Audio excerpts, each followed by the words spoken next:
Hi, did you recently book a holiday to Spain? Or have you booked a holiday or a flight recently and it's been cancelled? Well, you need to watch this video.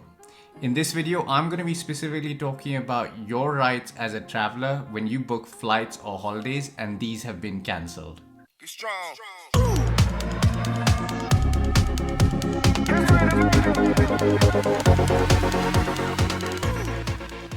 Hello and welcome to my channel. My name is Arjun and this is the Nimble Nomad, the channel where I talk about the tips, tricks and hacks to survive and thrive in the UK.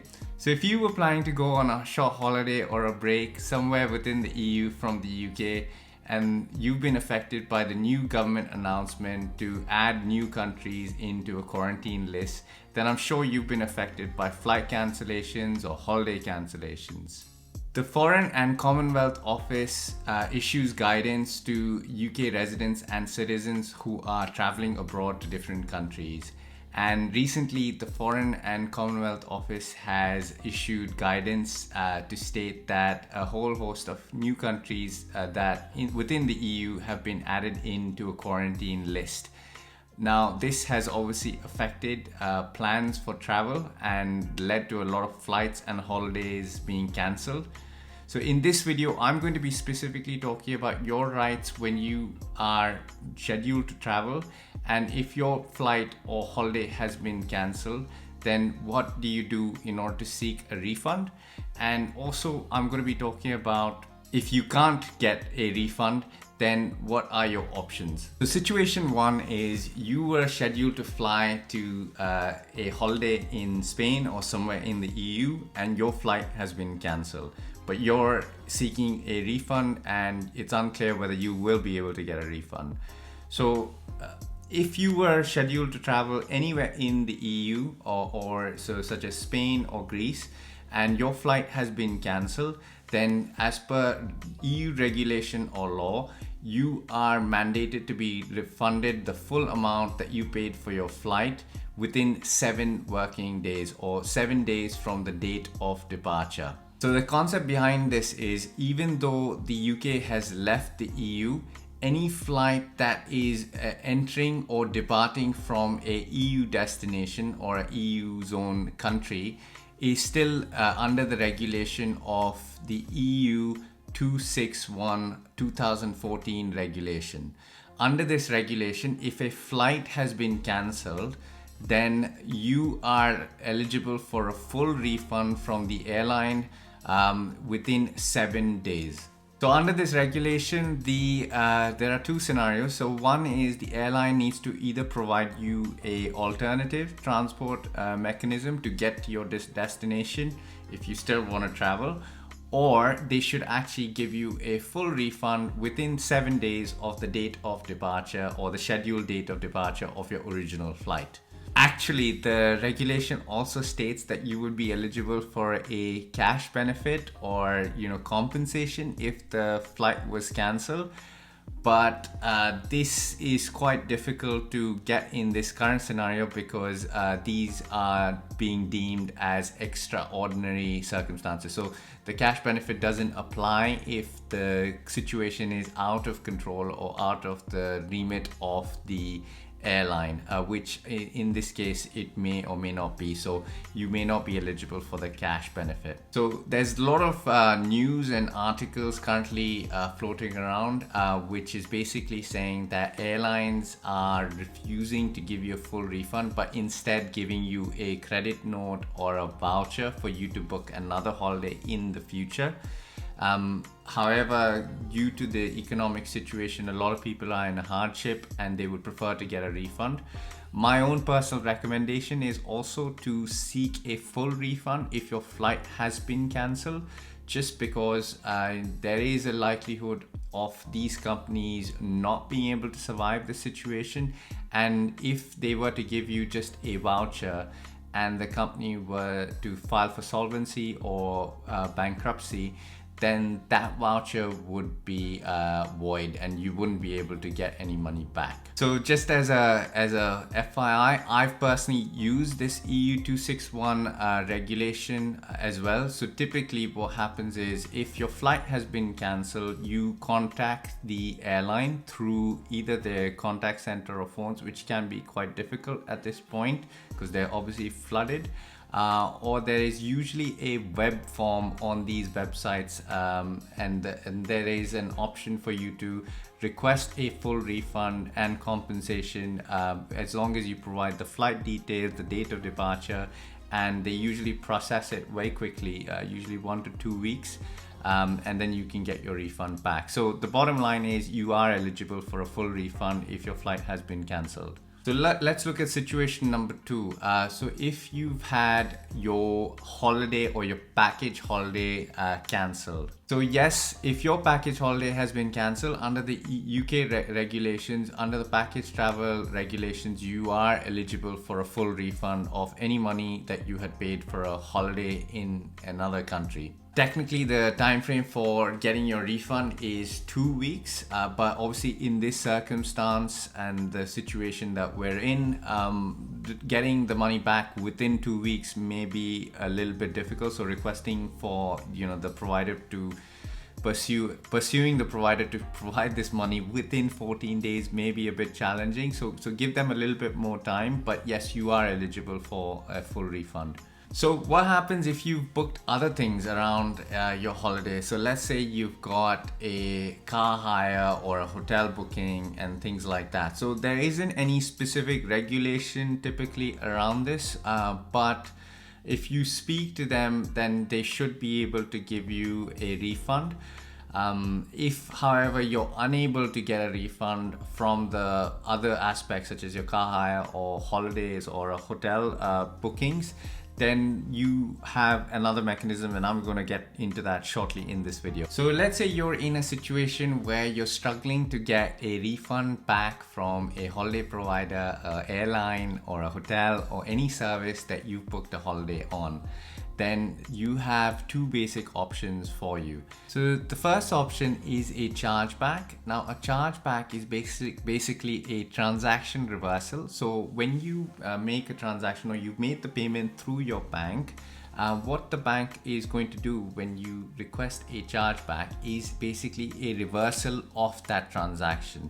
So this basically applies to all the Visa, Maestro and American Express network. So it will basically transfer or it will request the recipient's bank to transfer the amount back into your bank account when you request a chargeback. There is actually no guarantee that the chargeback will actually work because it's only a customer service promise when you make the request to the bank, and there's no actual law or regulation associated with the chargeback. You're simply requesting a transaction reversal, and there is an opportunity for the recipient to dispute the transaction or chargeback when you request it.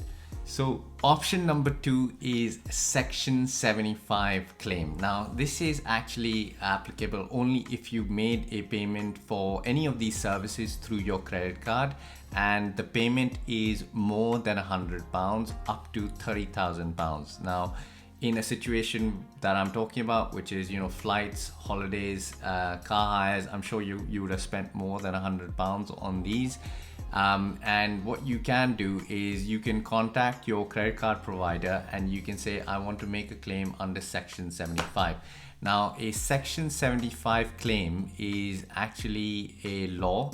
So when you make a payment through any of these payments through your credit card provider, then you basically make the credit card company liable for that service or product that you bought as well. Now, if the original product or service that you purchased through your credit card is not fulfilled in its entirety, then you can make the claim through Section 75 and request for a full refund to be paid back to you. Basically, what a Section 75 claim does is it makes the credit card company liable for the transaction as well. So basically, it's no longer a battle between you and the airline company or the hotel or the holiday provider, but the credit card company is also getting involved, and they are now responsible for paying you the money back or reversing that transaction that was made originally. Now, when you actually make a Section 75 claim, and especially in this scenario, a lot of companies are actually quite hesitant or will initially refuse or rebuttal this request. So I think the general recommendation that has been provided is in the first instance request a chargeback to be made, which is a lot more easier, because in that case you're not actually getting the credit card company involved, but you're just simply requesting them to reverse the transaction.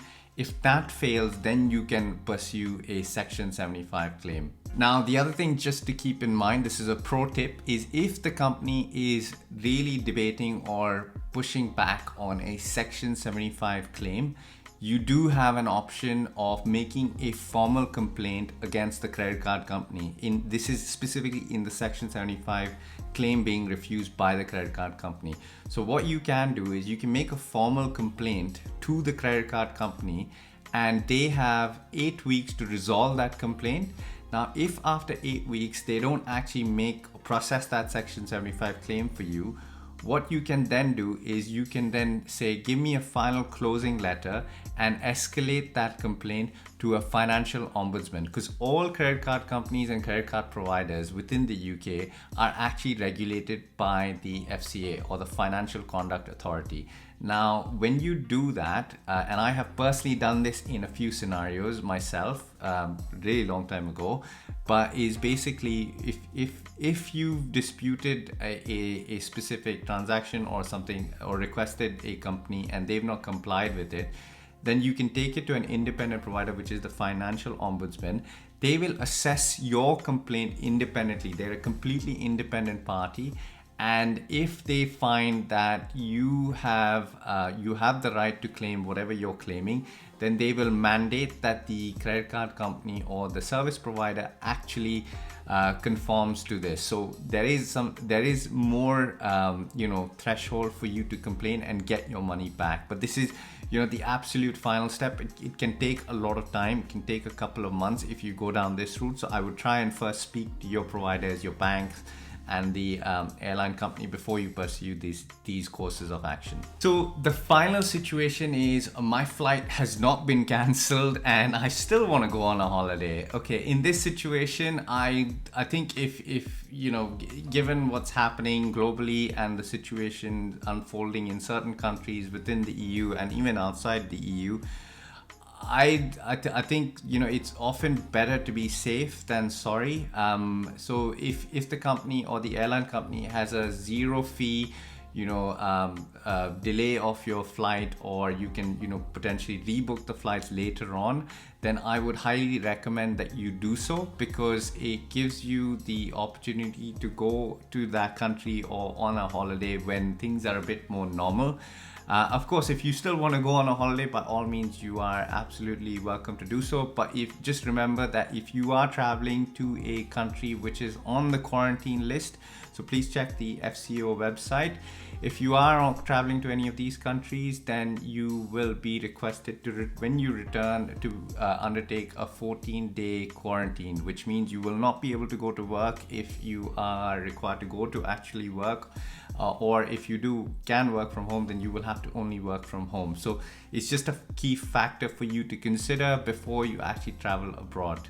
That's it for this particular video. Again, a bit of a shorter video, just trying to give out some advice on what's been happening globally and provide some knowledge on something that's really relevant and pertinent in this current environment. If you like this video, please smash that thumbs up icon and don't forget to subscribe. I produce videos every Sunday and I launch them on my channel, and I look forward to seeing you in the next video. Thanks very much and bye-bye.